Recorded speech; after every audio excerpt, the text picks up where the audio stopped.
This is the start of our new campaign, the Immaculate Misconception, Session 1. Team, why don't you introduce who it is you are? What are you playing today? What is your own personal project, if you have any, that brings you to the Crypto Dungeon Popcorn's Palace merger? And then we will get on underway. Now I'm going to go in alphabetical order as I see you in the Discord chat, which means that Cosmos Junkie, Paul, you get to go first. No pressure. I'll at least give you a slight send-off by saying that I'm Donovan Chase, the Dungeon Master. I'll be running all the characters of this adventure. So I'll be playing all the sailors, all the monsters. I'll be making all the lovely, terrible conversation as well as the enjoyable conversation. And I'll be trying to kill all of you each and every day. I treat this like a team-based game, and I don't actually want to see any of you die. But that is my job, to try and kill you, so hopefully you'll do better, and you won't die better than the last team. I don't know if you caught the other session. Session 1, we nearly had the Barbarian get knocked right out in the first 10 seconds of combat. Whew! Hopefully that doesn't happen here. Regardless, Paul, tell us about yourself. Yeah, so I own 4 different companies. I work in residential real estate. I own vacation rentals. I own rentals. I flip houses, and I'm working on a development right now. I own the Bonsai Flowers NFT collection on Stargaze. Basically, it just lets you send messages to other people. Yeah, that's me. I've been in the Cosmos ecosystem since 2019. Yeah, just kind of palling around. Excellent. And what are you playing for us today? Tell us about your character. Oh. Yeah, so Zealot is a monk and a Warforged. I switched him up as a Juggernaut, so he's going to be, I think it's like twice the size of normal Warforged. He ends up, it was interesting because the monks usually run through agility. It was looking like strength was better if you go Juggernaut, so I switched him over to strength-based. My character's kind of a dick, but we'll still have fun. Very all right. money hungry. Thank you very much for that introduction. Hey, team, does anybody want to ask any questions about Paul or his character Zealot before we switch on to the next character? I won't ask any questions, but it's because I love mystery, so we'll see how more how his character does as we play. All so right. as a monk, are you? Well, I have one question. Are you going to be going weaponless? Are you like martial artists? Yeah, so one of the interesting things about the Warforged, and if you guys know this already, I apologize, I'm still kind of learning it, but I guess they get like a special armor based on, like, it's automatically built into the class, so I am going to be going armorless, but using the armor that is supplied basically as a Warforged, and I am going to go weaponless as well. Rad. Excellent. Well, thank you so much, Zealot, for your introduction. I'm going to go take it over to Dog here. Brady, tell us about yourself, about the character you're going to be playing today, how you come to be inside of the Crypto Dungeon Popcorn's Palace crossover. What do you got? I love that your character, by the way, the Tabaxi that you've got here. I love that this looks like you with cat ears. I mean, I put that together pretty quick, but yeah. That's fantastic. I'm not trying to imply I'm like a furry or anything. I just, it was the one that stood out to me was the Tabaxi I had, and I thought it'd be funny to play a cat named Dog. Yeah. But for me, in real life I have a consultancy. I work in economic development. That got me into blockchain quite a few years ago, and in Cosmos, I'm one part of the Signal project, which is a group of artists kind of focused on like high quality art and things like that in the NFT space. And I also work at Stargaze. I'm in the Stargaze core team. So that's what I do. For this, I made myself, like I said, a cat named Dog. And the backstory for my guy is that he was like raised in some kind of sect for his like religion, very isolated, and so he's kind of like doesn't know a lot about social cues or how to operate in the real world. I thought it'd be kind of fun to play like that. Sure. Anybody have any questions for Brady in the about the Project Signal or anything they want to know more before we dive on further in?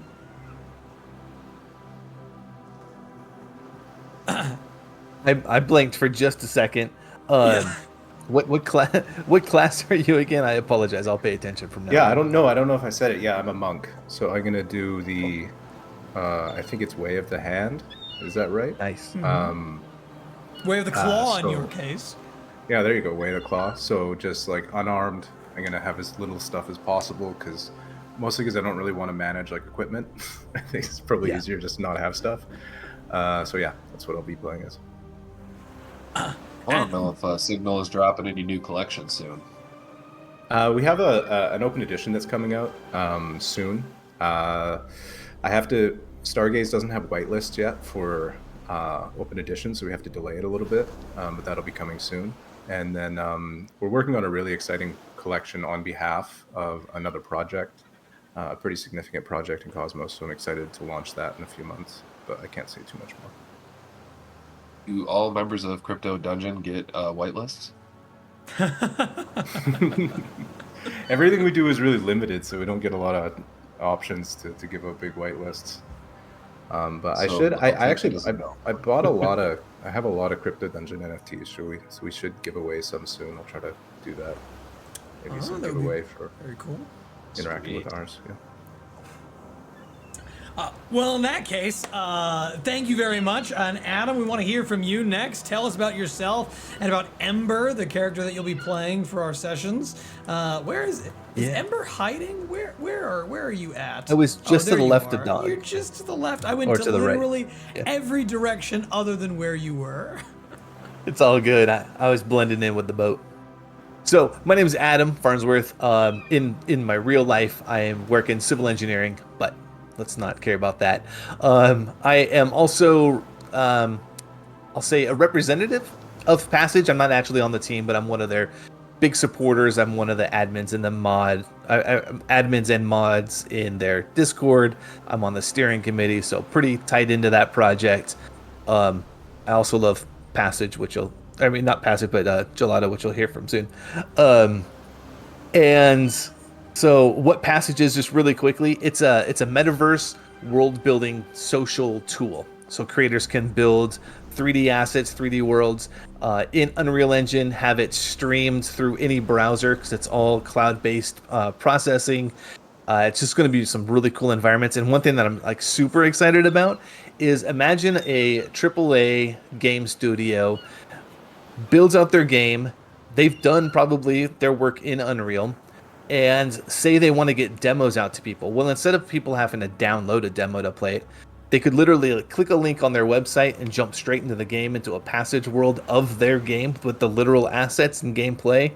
And I just think it's there's so many different ways you can use it for. I just want to use it in meetings at work, but you can use it for concerts. You can use it for all kinds of activities. It's going to be awesome. Who I'm playing is Ember Shadowgear. He is a Warforged Warlock.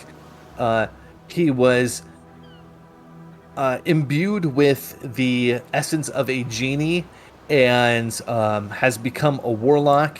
He has a lot of like lightning type spells, and one of his quirks though is he's not truly sure what sentience is. He's still trying to work out if he's actually alive or not. So he's going to be inquisitive about things, and but hopefully dangerous to fight. Hopefully dangerous. Hopefully dangerous. That's fantastic. Thanks for your introduction. Also, Passage, I think some big things coming up with Crypto Dungeon, or at least some early discussions going on. There might be something to look forward to in the future there. I know what we're using right now is Tailspire, which is built in Unity, but darn, would it be cool to do some sort of a collaboration and make these Dungeons and Dragons worlds in Unreal with Passage's tech, right? Or at least the stuff that's been being demoed over there. Does anybody have any questions for Adam? Or for Adam or Ember. Ember. Yeah.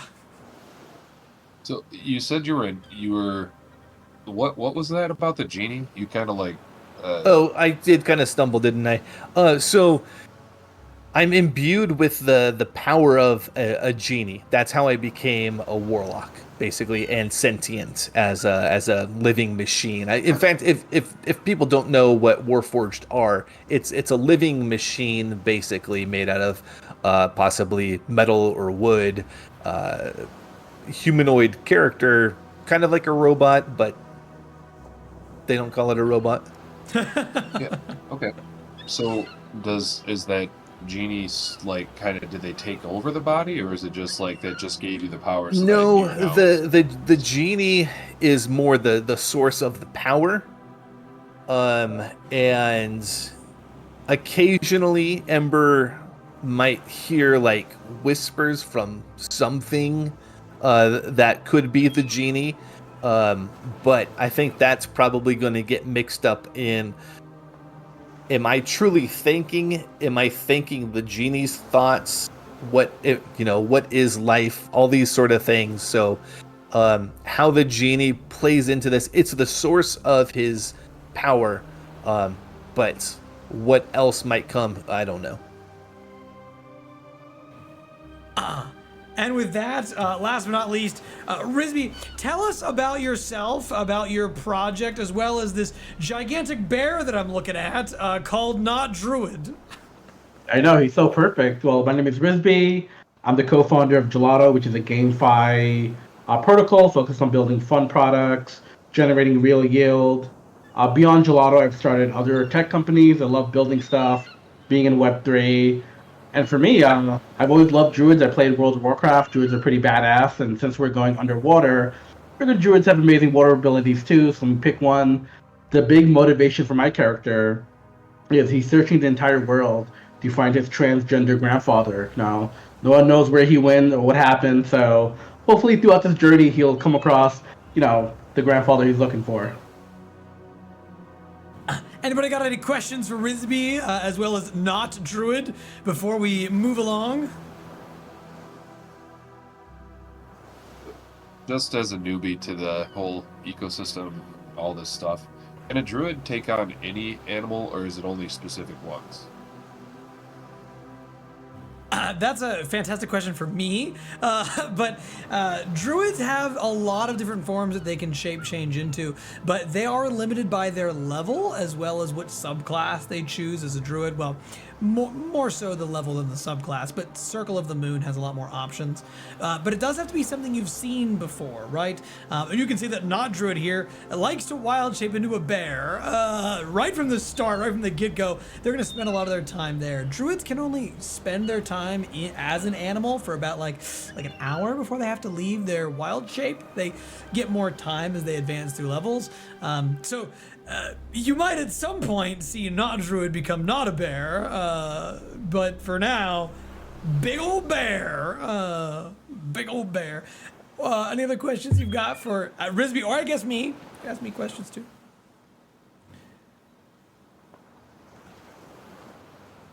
I'll take that as a no. I hope that was enough time for you to get yourselves thought up and caught up, because we are underway.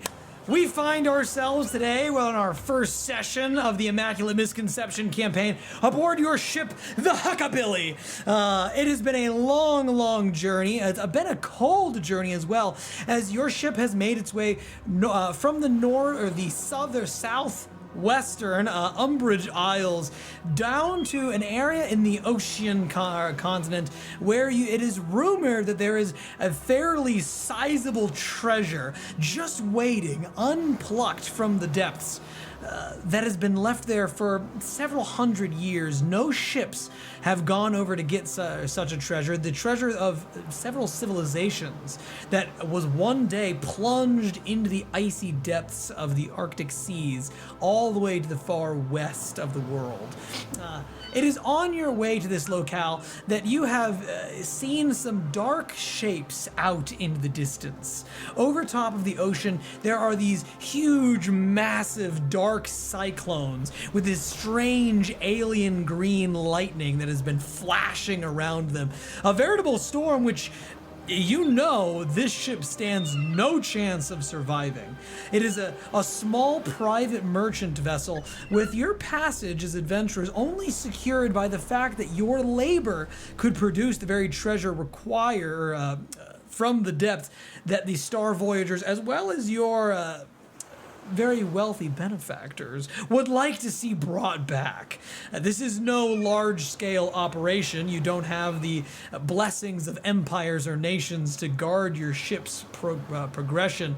And it is at this juncture, as these strange otherworldly cyclones get closer and closer towards your ship, that the captain, Star Voyager Melman, and has called you all here together on this elven vessel to choose what your next course may be. The maps and books and charts of the local region, the flora, fauna, as well as the nearby the nearby settlements in your area have been scattered out across the table. The elven captain turns to everyone aboard the ship and sort of makes a wide gesturing hand, or sort of a sweeping gesture across the map, and says, well, I do say that we are in quite a pickle.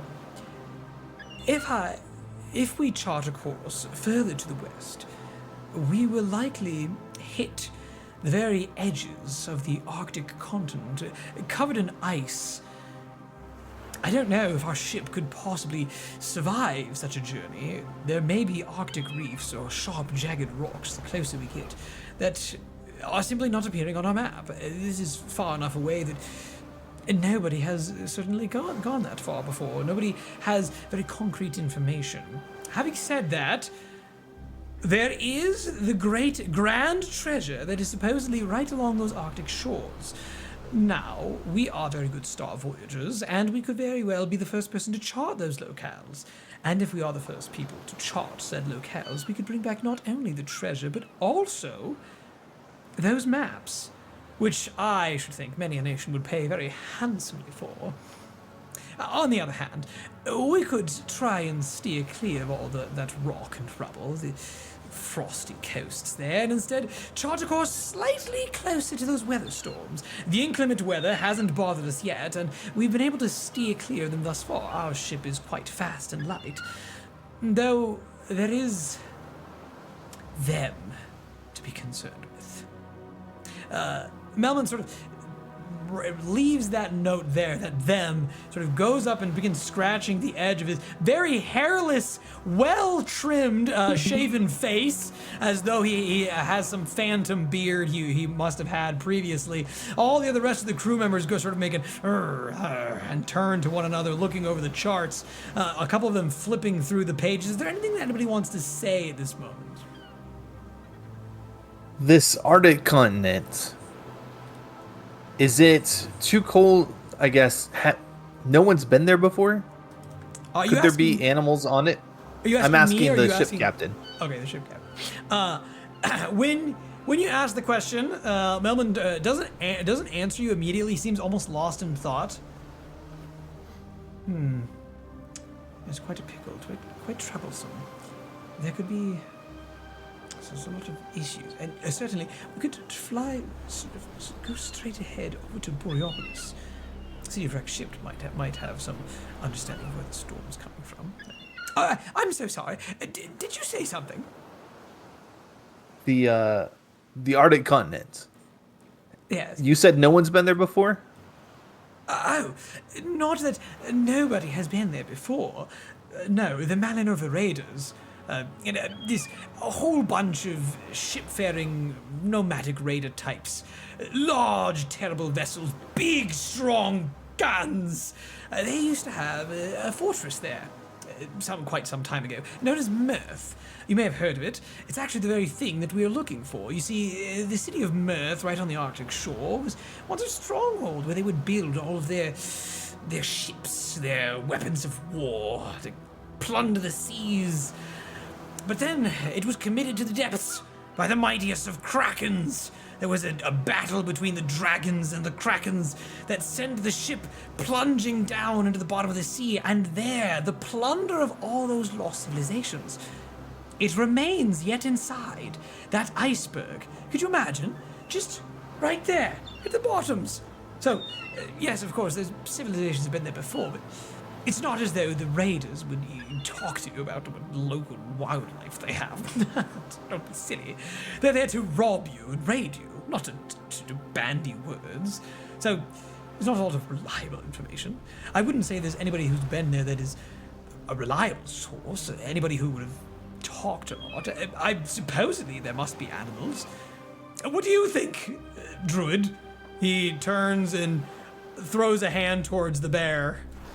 Have you heard of any animals in the Arctic Circle? I haven't, but I do like the sound of danger, and it would be nice for us to go out there and, I guess see what happens. Maybe it'll be dangerous, maybe we'll get through, or find some crazy treasures. But sounds like fun. Now, is not Druid currently in bear form, or do you just look very, very, very hairy in your normal form? I'm actually in my normal form. When I become an actual bear, I actually grow much larger. Yeah. Unfortunately, no barbers where I live, so hair everywhere. I just wanted to double check that was the case, that you were a very hairy human. Because otherwise, when you go to speak, your bear form instead makes you say because you can't talk, right? But it's good to know that you just don't have a barber in the village you come from. Nevertheless, you say that you'd like a lot of danger, and the captain turns over top of the chart and says, "Yes, I see. Danger. That wasn't exactly the response I was looking for. I hope you can understand. The less danger we get in as a small crew of 10, the better. Well, I suppose there's 11 if you count the animal, but... count the animal. What of you, newcomer? You are, as I understand it, quite a lot of the wealth goes to you. What was it again? Sorry, bad with the benefactors. Zealot? Well, I don't feel cold, and I don't have to breathe. So I think that you guys should just dip me into the water. I'll go down there, make sure that there is no reefs or anything that we're gonna hit, and then we get as close as we can to it. I agree. Let's tie him to the front of the boat, like underneath the water, so that he can be kind of our scout as we're sailing along. This is exactly what I'm talking Tie about. me onto it, but just give me like a couple straps or something. I'll hold on to it. Okay. Yes, absolutely. What a wonderful idea. I can't hardly believe that I hadn't thought of it before. Tell you what, let me just go talk real quick with the other Star Voyager, with Helma, and we will get a rope sent for you straight away. We'll go right into the Arctic coast. It should be no problem at all. If you see a reef, you'll just tug twice on the rope. Does that sound equitable for everyone? Sounds like a It'd be better plan. if somebody else was just sit up front, like can read my signals or something. While you watch as Melman immediately begins to leave the table, goes over towards Helma, who's over on the back, actually operating the helm at the present moment. And it's as he goes over there, you get a few moments to yourselves to talk, and one of the crewmates sort of elbows you, dog, and this elven woman with her crossbow just sort of says, "Hey, you really think that he's gonna just get thrown out of the ship? I mean, what if he gets battered by all the water and the force? I mean, it's pretty dangerous, don't you think? What if he dies? I mean, then we're shit out of luck. It's not like we've got another Warforged to throw out there. Unless..." She kind of looks over your shoulders, over at Ember over there. You think maybe he'd be a good backup? We throw him too? Well, I don't think we did. I couldn't hear. I lean right? back to her and I say, his faith will protect him. The gods communicate through the elements and through the weather. And those tornadoes over there, those cyclones are telling us to take a different path. And so we need to follow the path the gods have given us. What the hell are you talking about? We're on a mission for gold and money and riches. You think the gods care about that? No, gods don't care about coin. No gods that I've ever known about, anyway. You think you could be praying right now to the goddess of storms, Bora, but do you see me complaining or praying? I don't think so. This is just the lot we've been dealt in life. Hey, I just say coin and just kind of look at her. Oh no! Just give her a blank stare. Okay, you give her a blank stare. She just sort of like waves a hand in front of you. Hello? Can you hear me? Are you fine? Are you okay? Yeah. I say I have faith. I can see a fellow monk, and I have faith in his strength. Though I don't know his what sect he's from, but his body's connection to his faith will carry him through the icy waters. Well, with that, she turns back over, looks at Zealot, and she raises her voice and says, "Hey, you buy any of that crap?" Am I allowed to interject by any chance? Absolutely. I am an interruption-friendly dungeon master. Please, at any given moment in time, if you have something you want to say, don't be afraid to jump in. I come from a family of, I was raised by my mom, my grandmother, and like my mom's 5 sisters. And so it's a pretty big family, a lot of crosstalk going on. And when we go to family get-togethers like holidays and stuff, we rent out a church and there's like 70 of us. So I'm just kind of raised on, if you want to speak, you have to interrupt, get your word in edgewise, right? The irony is that I hate when people interrupt me. I'm just gonna have to live with that. But yeah, please just jump on in and take the story, take the reins, right? It's the only way you're gonna be able to get it around the table. So you want to say something? Go for it. Yeah, I mean, as I overhear all of this information, I want to kind of step forward. I do have a rare blood disorder that keeps me very hot. I have lots of hair, which keeps me warm. So maybe it should be me who gets tied, in front of the ship so I could see what's going on. So I would volunteer if necessary, but if someone else wants to be brave, feel free. I appreciate your offer, but I think we should go with a Warforged, considering they can't feel cold at all. I think that was a solid plan. Next time we need someone tied to something, we'll come to you, though. Sounds perfect. I kind of wander off. I wander off to just look at the storm. Walking away from the conversation. You do so, and as you wander off to go look at the storm in the distance, well, it's actually on this side of the ship. I'll put you near the plank, because you're going to walk off the plank, right? Yeah, of course. You go over towards the edge to look off towards the storms, and when you do so, you notice something odd. The cyclones, as well as the strange green necrotic lightning with the blasting in the distance, seems to... You can almost feel this wind howling at your back. And I don't mean howling as in the normal wind, how it roars in your ears. I mean quite literally, you hear the sound of a howling creature screaming its final dying breaths past your ears. And it's at this moment that the horrendous shrieks grow to be a little bit unsettling, a little bit more than the normal storms. If there is a hand in this, perhaps there is a god or goddess guiding your journey. And the waters between you and the storm start to change. You start to notice the water begin to blacken around you. First, small ways. Just these little sort of lumps that rise up over the spray of the ocean water. But then, out in the direction you're looking, you notice that as soon as you pick up on it, it's more than that.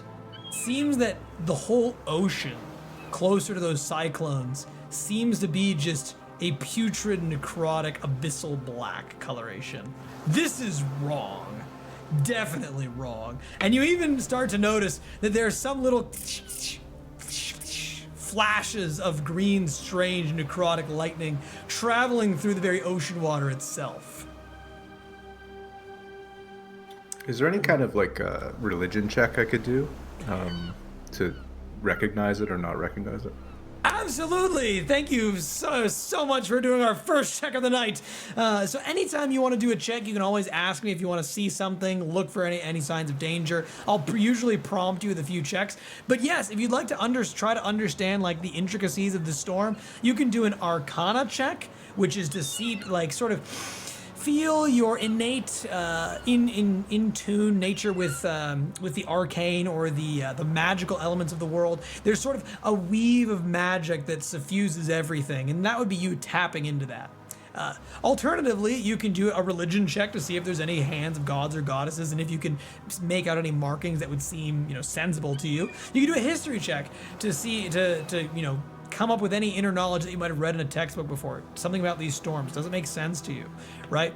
So you're not just limited to one singular check, but I'll give you a few options.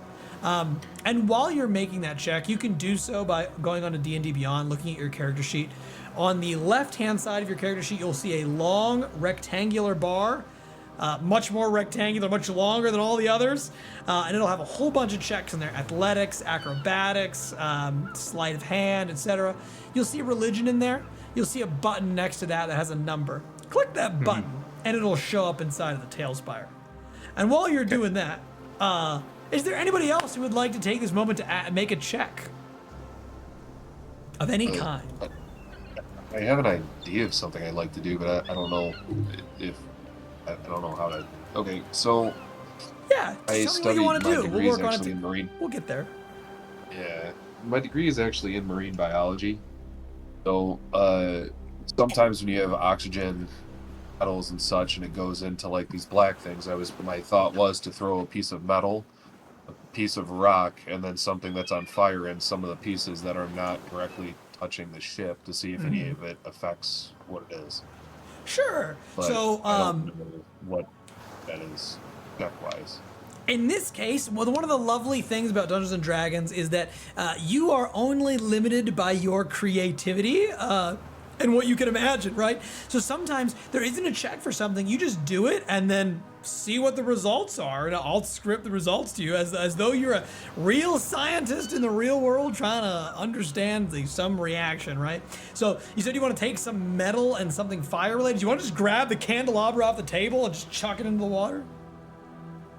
Yeah, sounds good to me. All right, you do so. And, you go to grab the candle and begin moving towards the edge of the water with it as the black cyclone becomes a little bit closer. Team, what else do people want to do here? And you don't have to have anything. Since there's definitely some type of life in the water, like fish, is there any way for me to commune with them to see what they're seeing potentially? There is possibly a way. So you may have any spells that allow you to communicate with animals, or just speak with animals, or you may be able to just use your druidic language or Sylvan or whatever languages you have. You can try and talk to them. This world is full of sentient creatures that might be willing or interested in talking to you. So the only way to find out is to go over the side of the ship and speak to the water. Yeah, let's have a spell called Animal Friendship. So is there a way maybe I could cast that and be a friend with a fish? Yes, you could do that if you can see one. So Animal Friendship is going to work similar to the spell Friends, which is useful for making people follow your will and become friends with you, like charming them for a duration. The Animal Friendship spell will allow you to do the very same thing, but you've got to see the animal first. Maybe I throw out some food from the ship first to lure out a fish, and then cast the spell. Which side of the ship would you like to go to? The side with all the black, inky darkness and your two comrades, or the side that's closer to the Arctic shores? I kind of want the more clearer side, so probably the Arctic shore. Sure, you go over there and begin to toss out some of your rations. Adam, Ember, that brings you, last but not least, anything you want to do? And you don't feel pressure. I'm just gonna.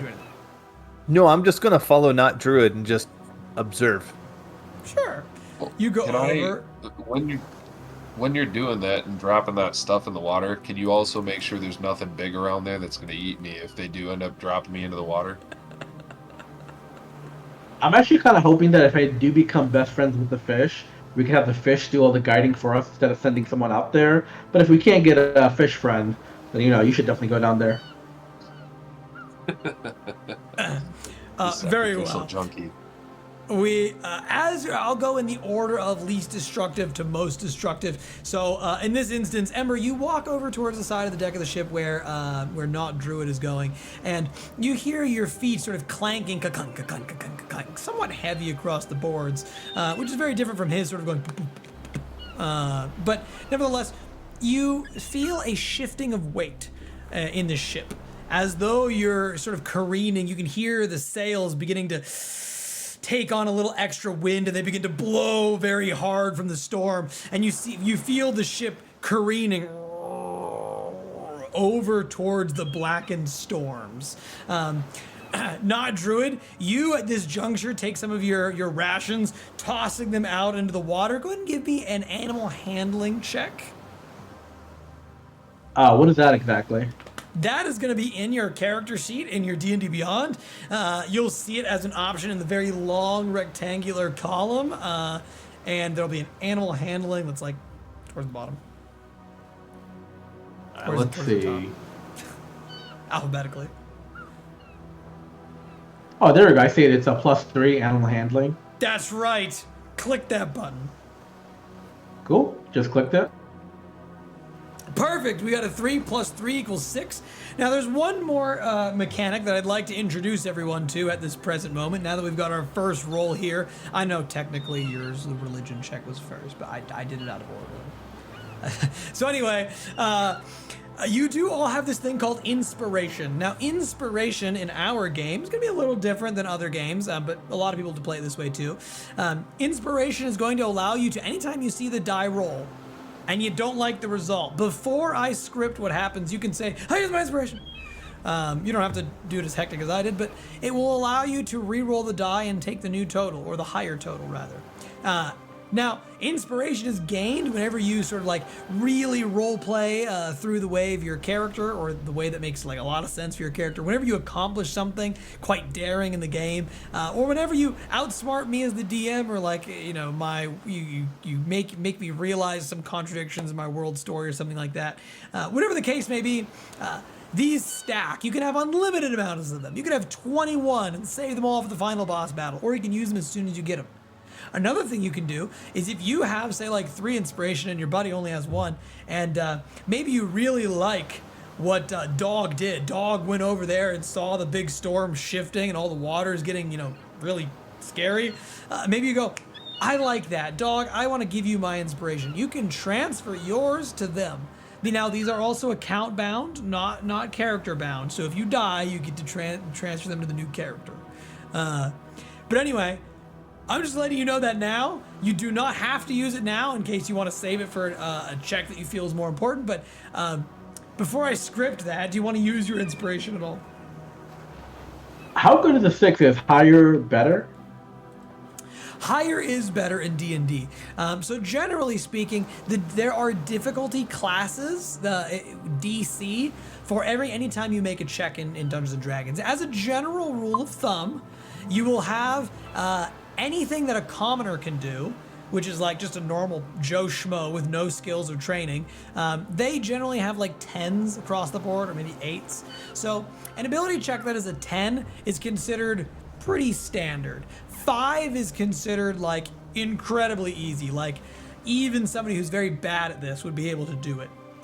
Which a 5 might be something along the lines of like, I don't know, opening your door in the morning. Everyone can open your door in the morning. And I might even say that that's a 2. Very low checks. 15 is anything that's going to be like your standard. This could be kind of challenging. You might need to be skilled in order to accomplish this.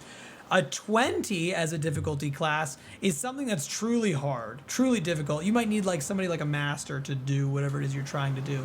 25 as a difficulty class means like only the best people in the world are going to be able to do that.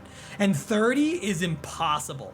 Any check that is 30 or higher is like you need the gift of God itself in order to accomplish that feat, right? There's a miracle that's going to happen to get you there.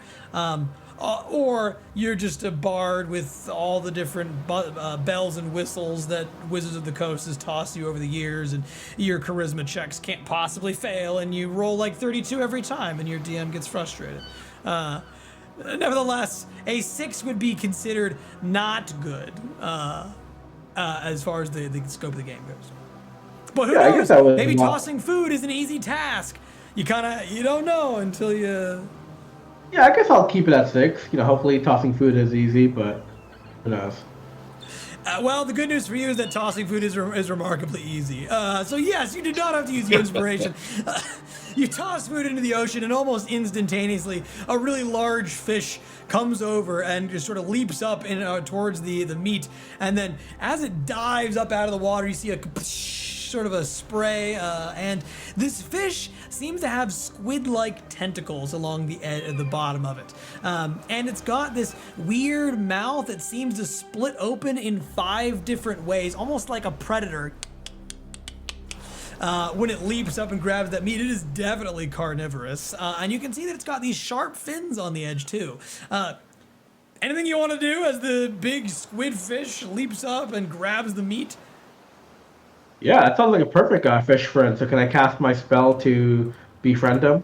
You can absolutely cast Animal Friendship, and the beast is going to have to succeed on a Wisdom saving throw. Do you know what your difficulty class for your spell is yet? Can you see it on your character sheet? No, I'm not sure where to find that. Sure. So when you look at your character sheet, you'll see, just having it out in front of you, there's this big, large rectangle that has actions, spells, inventory, Yep. all that on the top. So what you're going to do is click on spells. And when you go Okay. when you click spells, a new column will appear. And in that giant column, you'll see all the stuff that you've selected previously when you made your character. You can see Animal Friendship there. So you're going to hit the cast button. And when you do so, you'll know that there is a little red square next to slots that appears. And when that appears, Yep, I just hit it. bingo! That's telling you that you've used one of your 4 available slots. And once you use all 4 and you've got all those 4 red squares there, wah, wah, wah, you will be unable to cast spells beyond that time period, right? You'll have to take a long rest and get those back. Now, in that Animal Friendship spell, you can click the words to see what it does. So you can do that for all of your spells, like Healing Word or Cure Wounds. You just click the text and it'll show you what it is.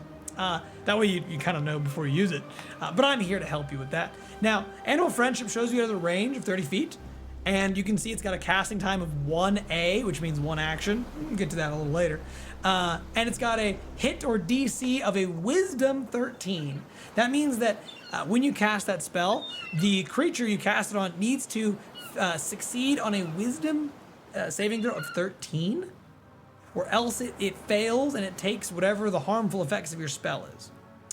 So I've got to roll the dice, and if I get under a 13, then bingo, bango, bongo, you get to make friends with the fish.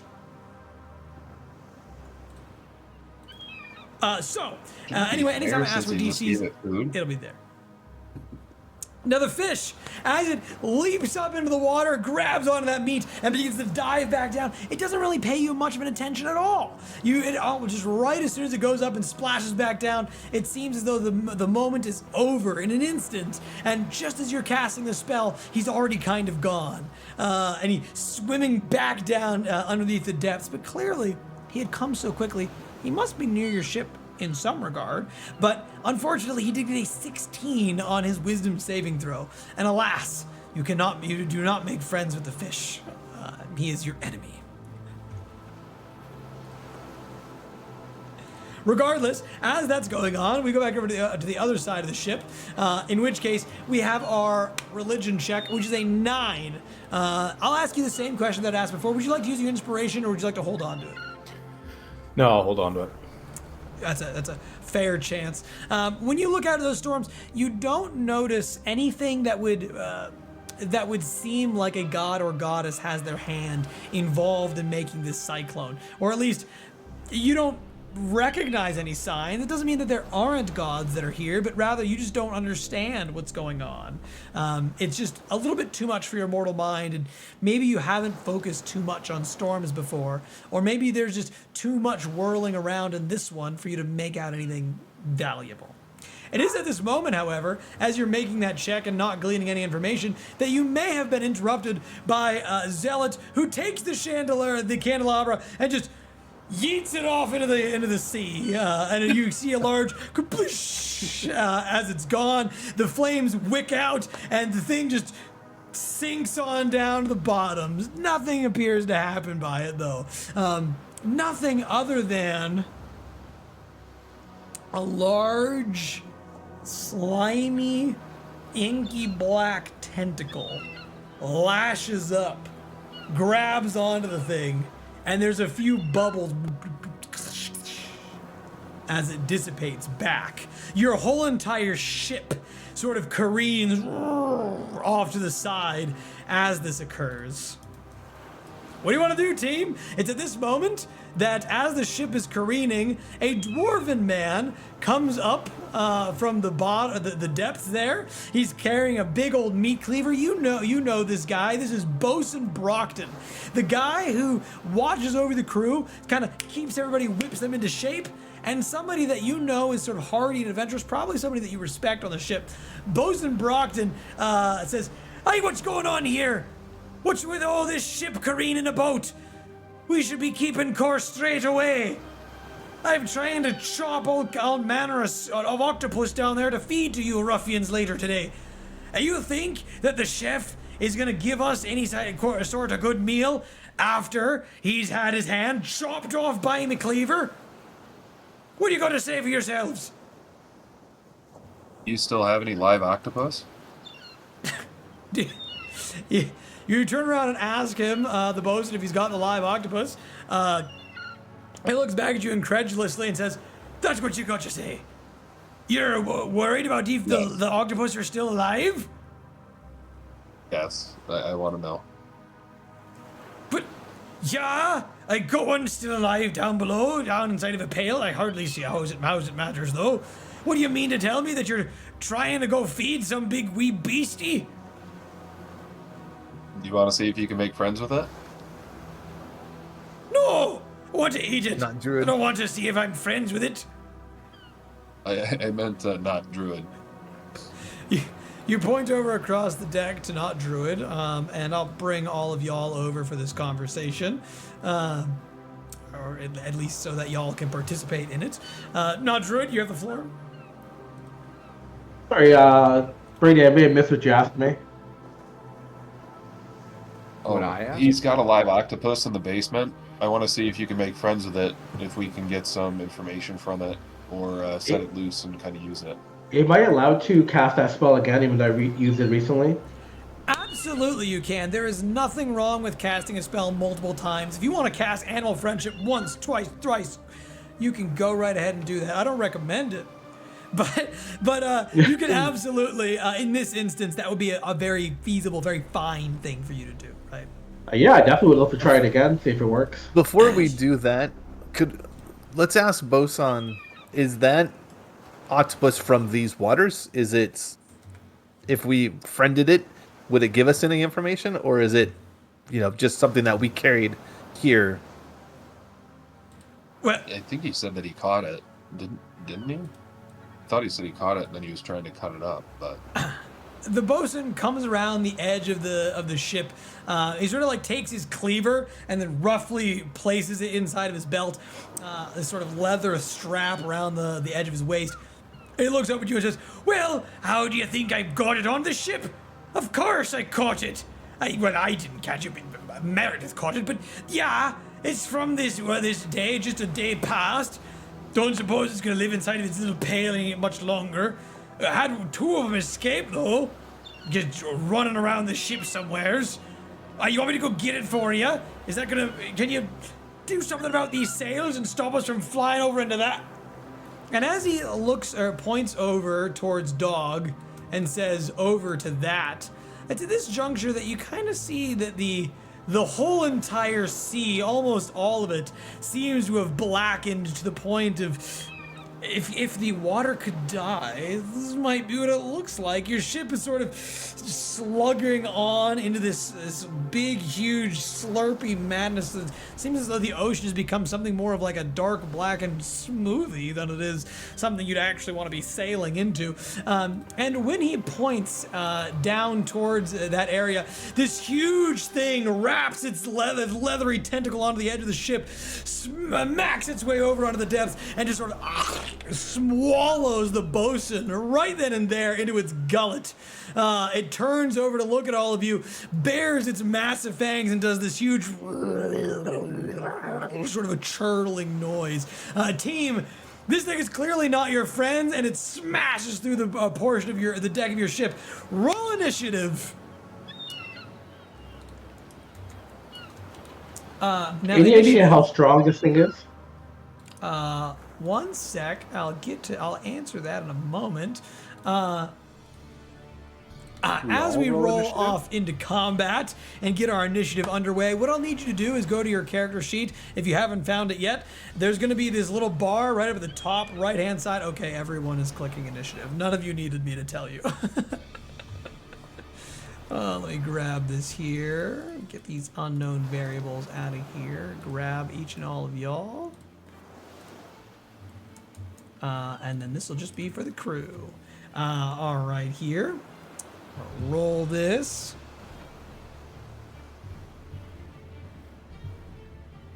What have we got? We've got for dog, we've got a 9. Puts you just below the rest of the crew. We've got not Druid, who is at... I rolled a 20, didn't I? Oh yeah, I see. I've got oh, I looked up at your religion check. So sorry. You've got a net. That is not just a 20, my friend. That is a critical success, a nat 20, I believe, right? No, it's an 18 plus 2. Not natural. It was 18 plus 2. Yeah. We can pretend. I'm so sorry. I tried to give you better than you got. But regardless, a 20 is still really solid, and that does put you at the top of initiative. Let's see, we've got Ember. Is that at 12? Yep. So 12 is going to, luckily for you, that'll put you above the Depths Beast as well as the crew. And then, what have we got? Zealots at a 7. We put 7 beneath. That'll put you beneath the crew. And then finally, not Druid. You'll be back of the pack. Now, if everybody's satisfied with this dog, we begin with you. As this massive beast rips and tears through your sails aboard the ship, seemingly eating the bosun right in front of you, snarling with his huge fanged maw. And I believe, as you're beginning your turn, Rizby had a question for me. Yeah, I was curious how strong or powerful this monster is, like, compared to us. Yeah! Now, you can at any juncture in time... Now, part of Dungeons & Dragons, part of the lovely, mystery of it all, is that you never know what you're fighting or what you're up against, right? I can't tell you the stats. I can't tell you how much HP it has, how much... what its armor class is, how many spells or actions it has, right? So I can't give you hardcore information. But you can always ask me, like... How's it looking, DM? And when you ask that question of... How's it looking, DM? I can give you that broad, generic information for what your character might glean. And for you, at this present moment, when you ask me, how's it looking, DM? I'm going to tell you, this thing is a monstrosity of the oceans. You are in no way, shape, or form prepared to fight this thing. You need to run to the lifeboats, dive off into the ocean, get some safety somewhere else. Whatever the case may be, you might just want to let the other members of your ship die for you. Because this thing, it's already torn through some of your sails and the deck of the ship. It just ate the bosun. You do not want to be messing with it. But listen, right? If you've ever played Baldur's Gate 3, you know that there's always those people who like to push their luck and try and kill Commander. What is it? Zelk, I think Zelk his name is right at the beginning. I'm not gonna say it's impossible. But dog, we can go to you.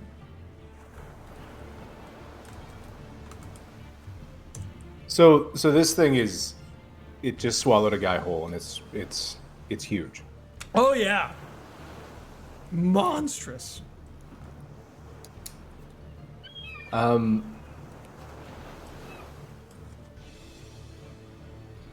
think I'll run up and hit it, and try to hit it with flurry of blows after. Very well. You are very close to the beast. You're already up next to it. So by all means, go ahead and make me an attack roll. Now, what you're going to do there is you're going to look at your character sheet where the actions are at. You'll see that there is unarmed strike in there for you as a monk, or at least you should see that. Click the number 2 attack next to it. Do I click on damage or the hit/DC? It'll be the 2 hit.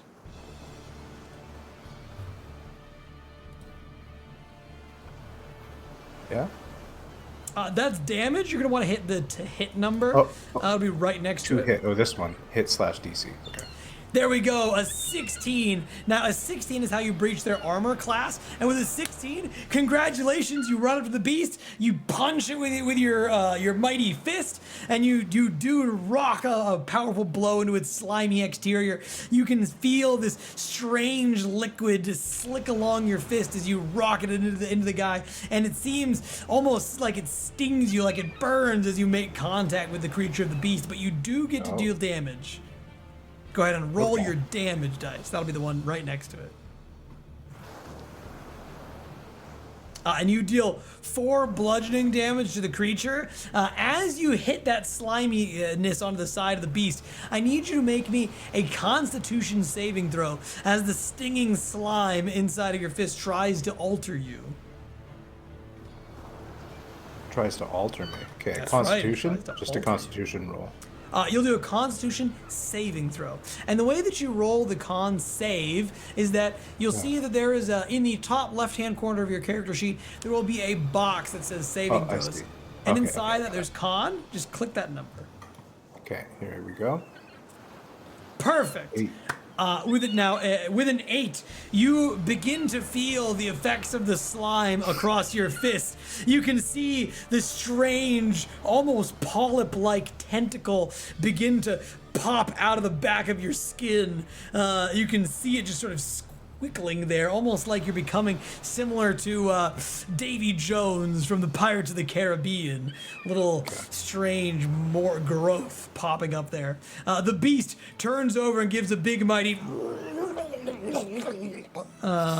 as it begins to lash its tentacle, and it seems to slash into the side of your ship adjacent to you when you get that strike. However, it's still your move.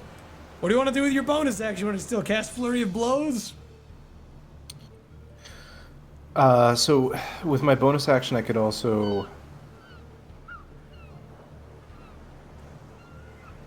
Could I Can I request run? that he tries something? Or is Sorry. that not Are you okay? able to? Are you What able was to that? call? Is he able to Can I- call to me right now, or? Can I ask if he can try something, or is that not okay? Yeah, so normally, like the normal, like, what's the word I want to look for? Like the procedure in Dungeons and Dragons is whenever it's somebody else's turn, you usually just sort of let them take their turn. But some groups do enjoy a little bit of a table talk to discuss, like, what are you doing, what you can do. Usually I would say allow the player to invite you to say, like, usually they'll be like, I don't know, guys, what should I do? And in that instance, definitely, like, you can talk about your objective, your strategy. I always invite, I think it's better when teams do strategize together. Usually you get a better outcome when you do that. Some people hate that, though. Some people don't want to strategize. They just want to let the dice roll where they may, you know? So I'll leave it up to him whether or not Brady wants to talk amongst the team. So can I ask how damaged is the boat? Like, is it like sinking at this point, or this thing has just jumped on board and is like thrashing it up? The boat has not sunk yet. However, you can tell that the longer this beast is on the ship, the closer to the depths it's going to probably get. You've got an understanding, a limited understanding of the ship. You know that the sails, the way they're currently pointed, are steering you closer towards the storm. You know that the Arctic coast that were mentioned earlier off to your right, you could get there if you spend your time redirecting the sails in that direction. Or if you were to get out some oars and try and like paddle for your lives. Alternatively, you could even try and shed some weight and make the ship lighter, or you could fell the beast to try and destroy it before it damages your ship. You do see off in the distance that there are some shoals that you might be able to land on that might be away from the blackened horrid sea. That might be one option you could do. Steer in that way. So where I am, like relative to the monster, am I able to run away from it without getting like hit or anything? You are super close to the monster, and so you would absolutely take an attack of opportunity by trying to get away, unless you had this fancy action that allowed you to disengage as a bonus action. Yeah. So I'll use my disengage. For a key point. Yeah. So I'll. But I don't see that in my my character sheet for some reason. When you look, go ahead. You're gonna say something else. That's it. When you look at your character sheet, you should see the really big box that has like actions, inventory, features, and traits on there. You'll see that there is, in the actions category, there is a sub menu. There's menus within menus, and there's a sub menu that has action, attack, bonus action, reaction. Click the bonus action category, because during your turn in D&D, you've got an action, a bonus action, a reaction, your free action, and movement. And you get to use all of that interchangeably during the game. So for you use your attack action to punch, but you still have your bonus action you can use. And as a monk, if you flip to that bonus action submenu, you'll see in there you have something called Step of the Wind. For 1 key point, you can take the disengage or the dash action as a bonus action. Okay. Yeah, so I'm going to use that, the Step of the Wind, to disengage. And am I able to like hop up and try and climb one of the masts? You absolutely can do that, yes. So by all means, you get out from where your position is adjacent to the creature, sort of like nimbly doing a couple ducks. You make your way over towards the ropes, and immediately they're right ahead of you. You begin climbing up the torn masts to try and make some changes. Whoop. And apparently, I drop you all the way to your death in the ocean. Let me make you fly. And I'll put you up here. There you go.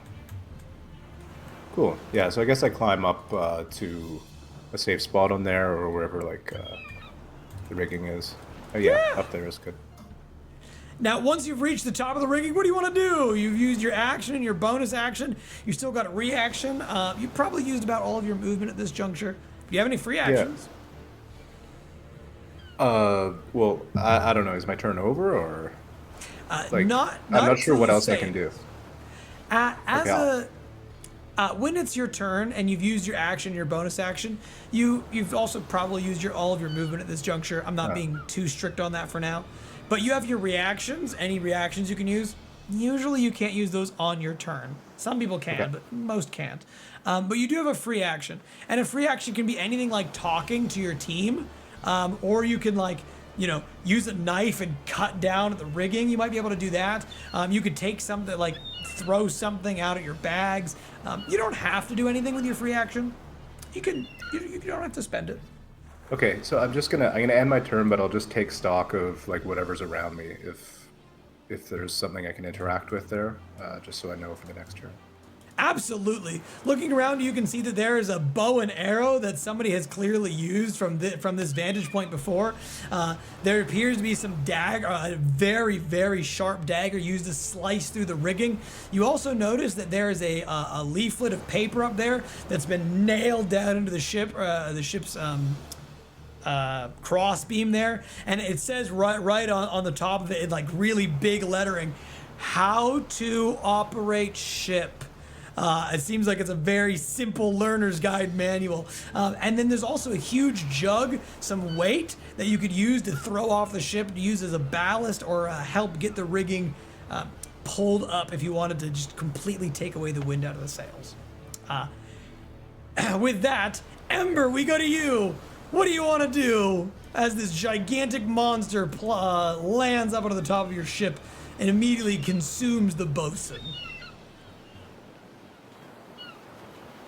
I am going to run towards the back of the boat. I want to stay within 60 feet of it, but get about 50, 60 feet away from it to Make sure I have plenty of space. I don't want to get anywhere near getting hit by this thing. Yeah, 30 feet is as far as you can go as the standard default. perfect. I've placed you back there. And when you run 30 feet back, you see Star Voyager Melman. He looks over to you, and he's like right in the middle of talking with Helma. He turns around, his eyes wide and apoplectic. He says, "Oh, what in the... What is that thing? What is it? Get it off my ship. We are going to be doomed if we don't destroy it." Yeah, we don't know what it is. It just showed up, but we are trying to destroy it right now. Excuse me, and I turn back towards the monster, and I cast... with my bonus action, I'm going to cast Hex. Yes, Warlock things. You do so. You cast the Hex spell and immediately feel the beast begin to take the ill effects of your ability or of your magics. What would you like to penalize on the creature? Oh, right. Let's see. I choose like wisdom or something along those lines. Is that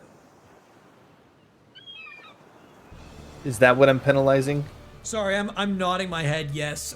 You choose a stat that you get to penalize that makes the creature have disadvantage when it makes saving throws with that stat. I see. Okay. Apologize. In addition to the extra damage you're about to deal. Exactly right. So, in that case, I'm going to... I don't think it matters, so I'm just going to say strength, in case All someone right. else... And then I'm going to shoot an Eldritch Blast at it. Very well. Go ahead and fire off that ray of eldritch energy. So my DC I just rolled, and I can't actually see the answer or the number. The number is I got 9. a 9. That's right. Dang it. You work your way back towards the captain. You tell them, "1 moment, please." And a streak of eldritch energy, just sort of like a strange sound wave, just sort of blasts right over the head of the beast. Unfortunately, harmlessly affecting it. And as you fire your ray at it, it takes its big mighty tentacle and wham! Slams it into the back of the ship behind it, completely crushing one of the cannons and damaging some of the deck of the ship on the sides. It looks over to you going, what else would you like to do? I think I'm done. All right. We go to the depths beasts, and that means it is my turn to unleash pain. It is going to move forward towards the rest of y'all, which gets us a little bit closer towards Zealot, and it's going to take its massive tentacle and swipe it into the nearest crew member, which luckily for you is the elven woman with the crossbow. So she's gonna it's gonna do its attack, which is a 24 to breach, which absolutely breaches the crewmate's armor class. And as the tentacle whips into her, it deals 19 bludgeoning damage. And you watch as her whole body crushes and crumples on the impact, and the lady gets thrown off the ship. And you can just...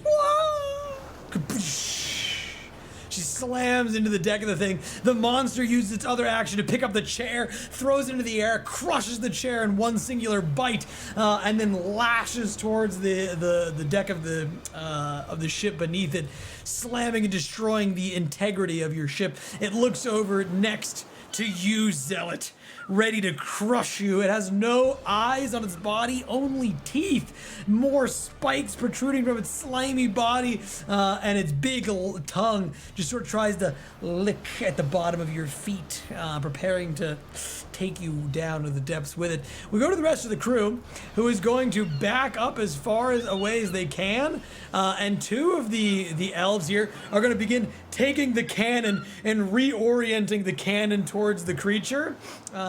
It does take both of them in order to do that, But as they get the cannon turned around and they try and get it ready, the deck of the ship careens wildly in towards the darkness, and the cannon slides backwards, slamming them against the other one. You hear one of them crying out, "Ah!"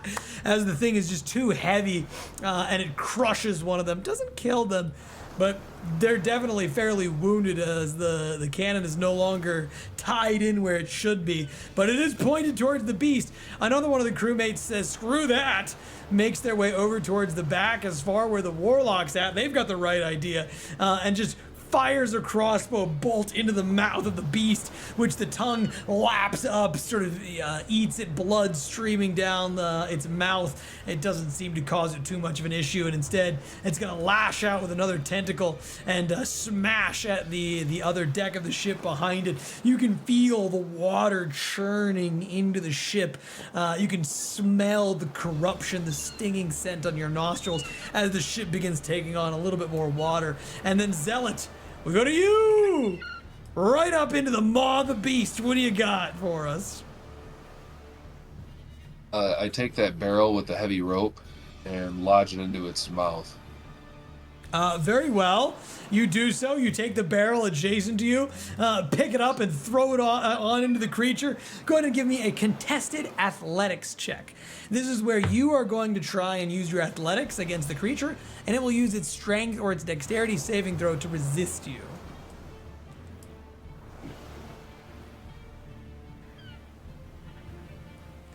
I do, that thing was to try and re-roll. Now that, yes, your inspiration. Now that, my friend, what you have there is a critical failure, a nat 1.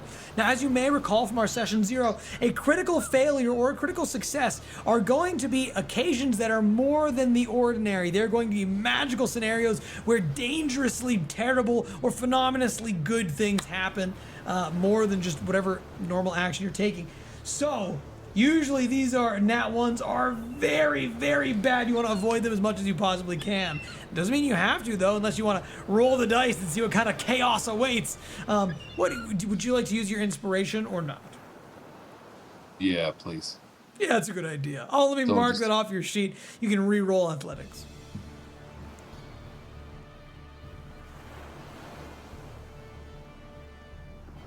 A 15 is much, much better. As you get a 15, you lodge the barrel into the mouth of this creature, successfully getting it inside. The thing, its massive teeth sort of begin to puncture holes into the side of the crate. You can hear it creaking, but for now, it doesn't look like it can bite you or attack you. And you've done a pretty solid job. It can't eat a person when it's eating a barrel, right? What else do you want to do with your turn? I'm going to give you another inspiration for using your ingenuity there to save yo ass. And then, so my thought was I wanted to grab that lantern, throw it into its mouth, and then move back. But can I move twice, or can I only move once? You have 30 feet of movement at starting base, and as a monk you usually get more as you level up. You don't have to use all of your movement at once. You can separate it out between actions, so you could move 10 feet, take an action, move 20 feet, take a bonus action, move 5 feet, end your turn. So you can do it whatever order you want. It is an action for you to pick up the barrel and throw it into its mouth, though, so you wouldn't be able to do that again. Okay, so I can't move So I can't move back, grab and do the fire, right? I just have right. to. Okay. So what is? Sorry, guys. I don't mean to be slowing us down. You're good. One, like I can punch him or something, and then move back. So it was your action to throw the barrel into his mouth. So you've already used your action, which means you won't be able to make an attack this turn. But you could use your bonus action to do any of the monk things that you have. Like you can do a flurry of blows if you want. Technically speaking, flurry of blows you're only allowed to do when you make the attack action on your turn. But to hell with that. If you want to use flurry of blows during another time, I'll let you do it. Okay, I'll give flurry of blows a chance. All right. Go ahead and make me 2 attack rolls if you're using a key point, or 1 if you're using if you're not. Sorry, one more time. You'll need to make 2 attack rolls with your unarmed strikes, which you can see on your character sheet in the really big rectangle. You should be able to find it there. Okay. And then roll 2 for attack, you said? That's right. Next to unarmed strike or your iron fist, you're going to see the hit DC box. You're going to click that twice.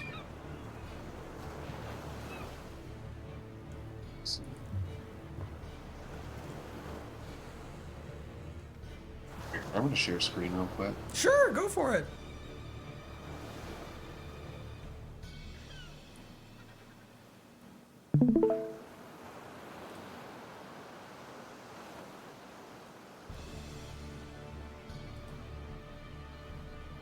I don't see it appearing. Like my screen isn't appearing, or? Yeah, does anybody else see it?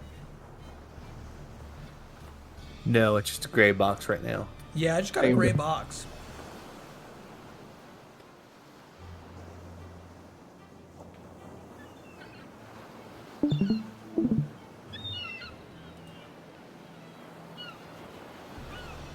Sorry, guys. No, this is just part of It's the all learning good. process. Somebody's gotta teach you how to use all this stuff, right? That's my job. Okay. I can stream I'll just my keep screen to you if you want. Yeah, that would work. Yeah. So let me go into Discord here. Let me stop watching you, actually. Yeah, thank you. I couldn't figure out how to do that. Let me go change windows to Zealot's character sheet. Now, you should be able to see on this character sheet that there is a this box here, the hit DC. Can you see what I'm looking at?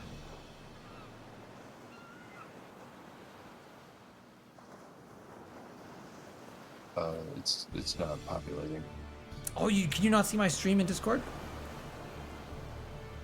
Oh, in Discord. Right. Yeah. No, it's not populating. It just is going a little yellow exclamation mark, and it looks like it's. It's got like a gray box. Dude, let me see if I can rejoin real quick. Maybe that's. Oh no. Here you go. Got it. Perfect. So you should see on your character sheet, we've got Zealot here, your character. There's this hit DC on your unarmed strike, and then once you click this, it'll roll this die, and you can see an 11 plus 5 equals 16, and that's how you try to hit a creature. Now, if you want, you can use the 16, or you can roll your own. Yeah, I'll use the 16. Sure, and then can you roll the die as well? Yep. I rolled it for a 12. Oh, I see that. Or, Perfect. sorry, a 7 plus 5. Yep. Excellent. Let me go back to my stream, and I will change it back to Tailspire so that y'all can see what's going on here. Did it change? Not yet. I didn't think so. Listen here. I'm just going to do it the hard way. If you make me Discord, I'll just do it this way. Okay. So, we lost your camera when you exited Discord and you came back, but your 16, your first strike with your Warforged hands hits right at you, smash the barrel further into its gullet with your big mighty juggernaut fist. The second one, however, just slams into right into the side of the barrel. It doesn't seem to do as much damage. But for the first one, go ahead and roll damage. It'll be right next to that to hit box.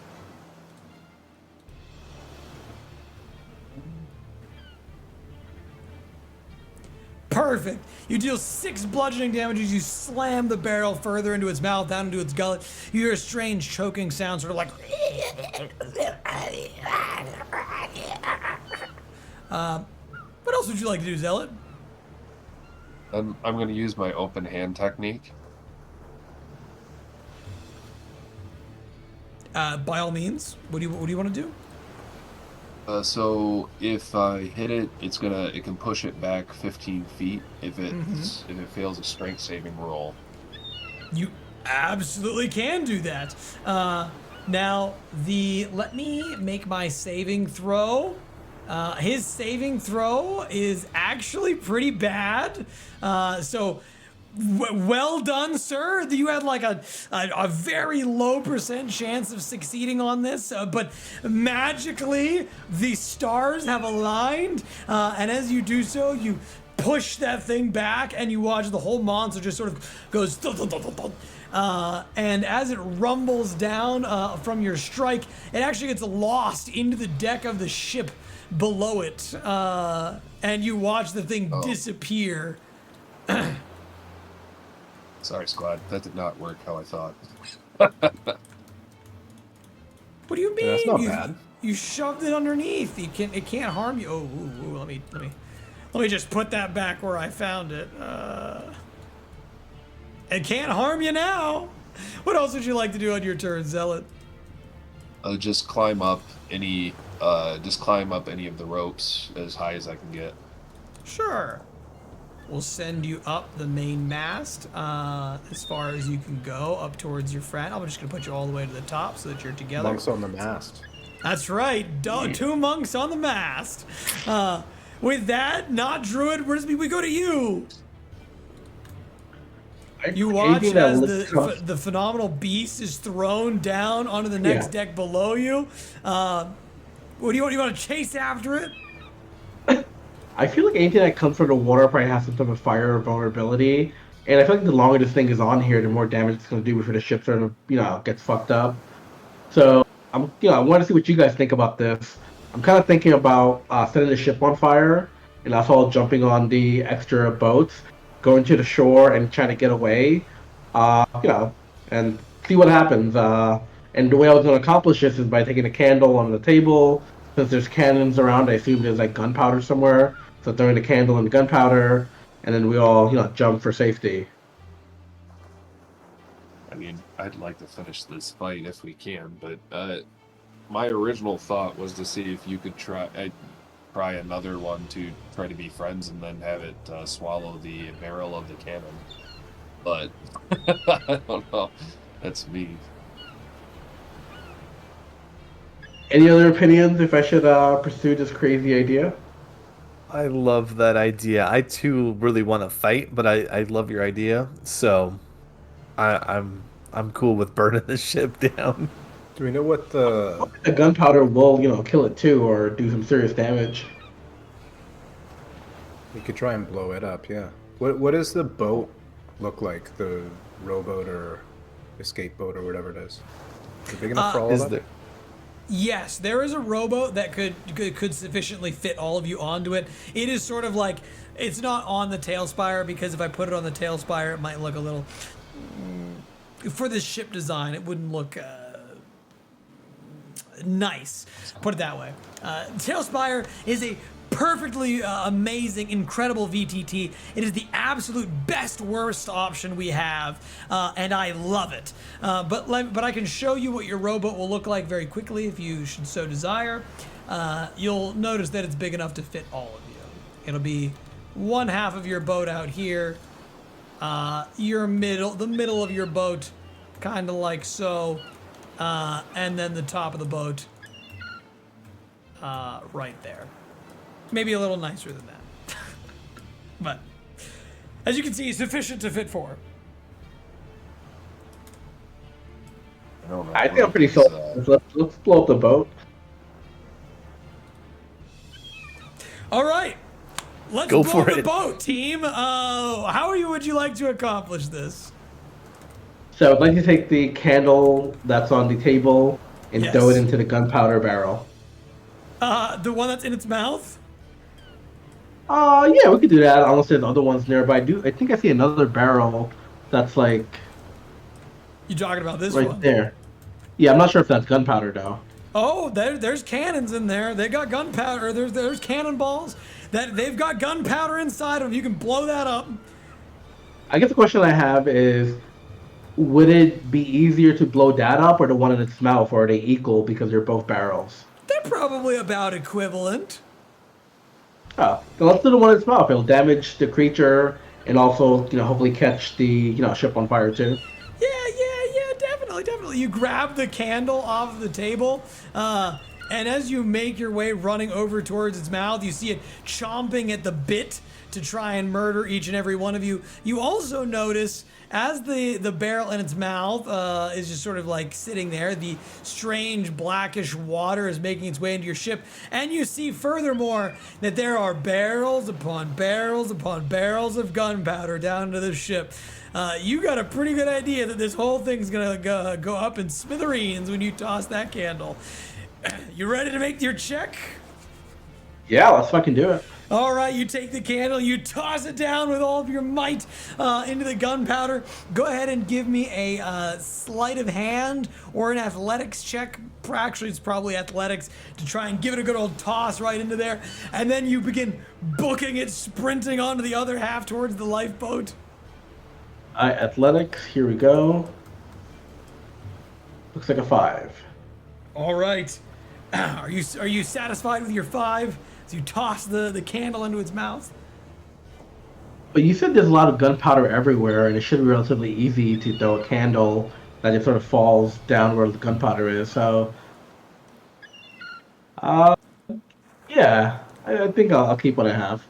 All right, you take the lit candle, and as you toss it in towards its mouth, the big mighty creature, its tongue lashes out into the side. The candle just harmlessly goes fluttering down into the decks of the ship there. It was not quite enough, and unfortunately, you are unsuccessful in lighting the gunpowder up. It was close, but no cigar. What else would you like to do? If I see another candle, is it possible to try again, or I can't do that action again? It would be your action to toss the candle, but you can absolutely go grab that other one and get prepared for next time. Yeah, I guess I'll grab that one and be prepared for next time then. All right, you go running back over there and grab that next candle.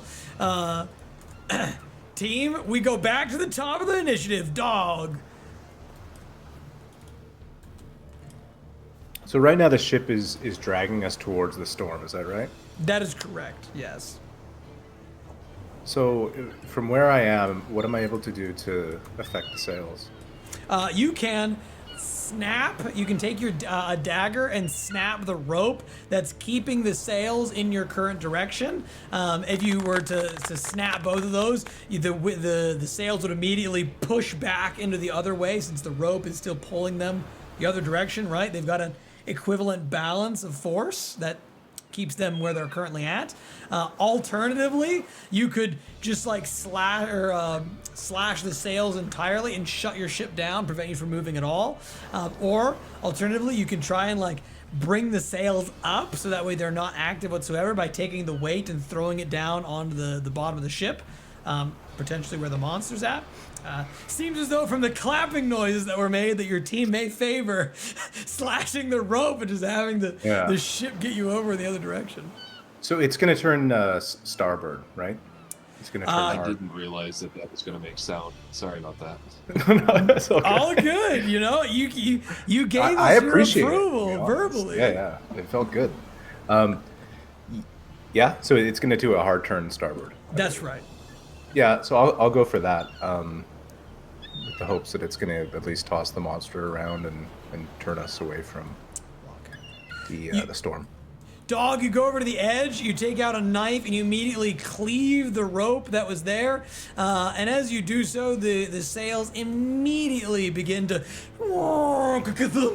hitting along the other side as the wind pushes them away. Now, I gotta be honest with you, I can't really do that in Tailspire quite so easily. That's, changing things on the fly. There's only so much I can do. So I have to imagine that the sails are in a different direction. However, as they do that, you and Zealot, as you are on top of the mast, and they immediately begin to swing at this huge force. I need you both to make dexterity saving throws to stay aboard the mast. Or you may plummet to your doom.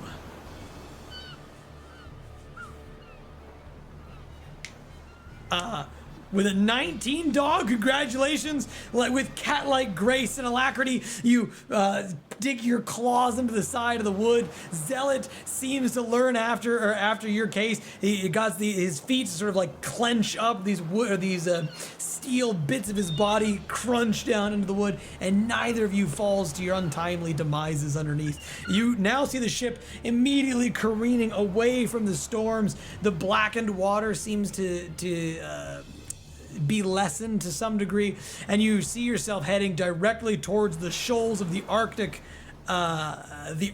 ground nearby. Anything else you want to do? You know that next turn your ship, when we come back to you, will likely crash onto the Arctic tundra, which will get you definitely out of the water. Yeah, I guess. So what's my movements now or actions available to me? Like, am I done with my actions or? You've used your action, but you still have your movement, your bonus action, and your free action, and your react.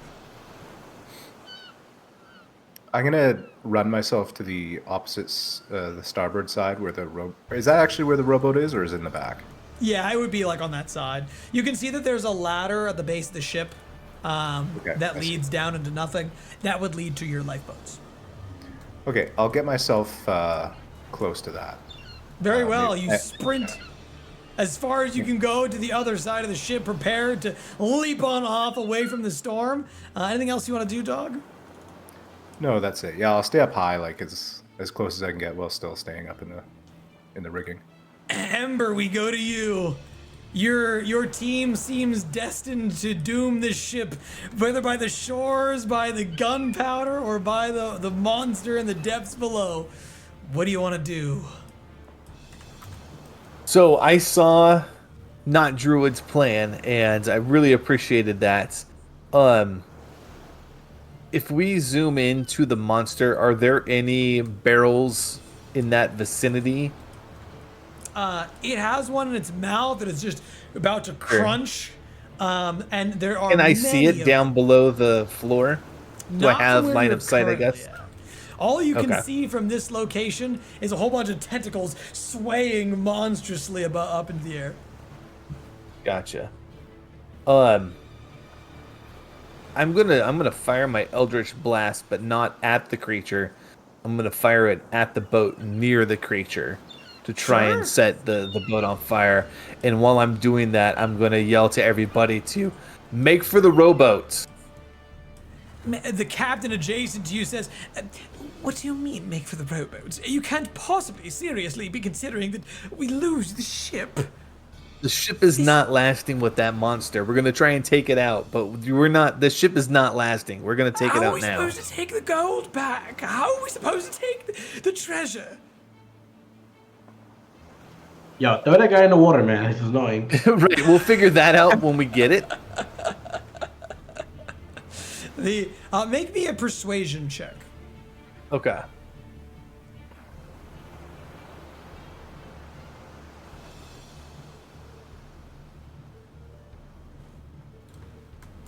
Ooh, a 15.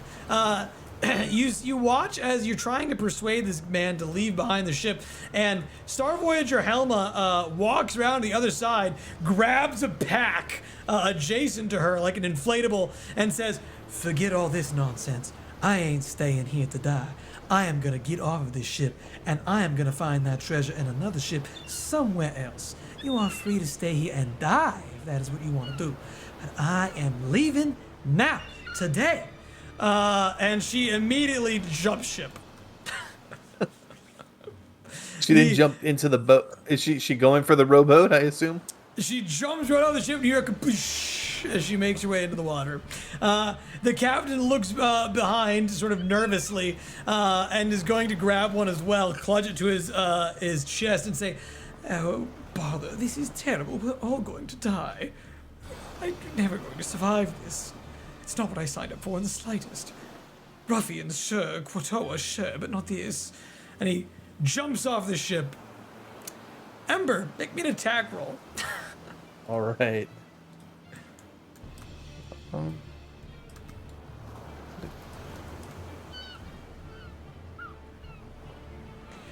With an 18 to hit, 18. it's very difficult, but you do thread the needle upon where some of the cannonballs are sitting on the other side of the ship. Your force blast hits with a big mighty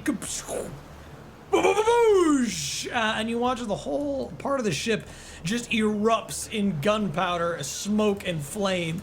A big, huge hole gets carved out of it, and the ship immediately begins to careen into the shoals. You hear sort of a as the thing slams into the depths. The nearby crew member, everyone just sort of gets thrown off the deck where you are currently located, with the exception of the big, gigantic monster. And as everyone splashes down into the depths below, you hear one of the crewmates go, "Ah! Tune in next time on D&D!" And that, my friends, is where we will end our session of game today. Whether or not you survive the crash landing and what awaits you on those shores, you'll have to just find out next time on episode 2 of the Immaculate Misconception. Hope that leaves you a lot to chew over, to stew over, and to think about before we get back together. Man, what a perfect ending.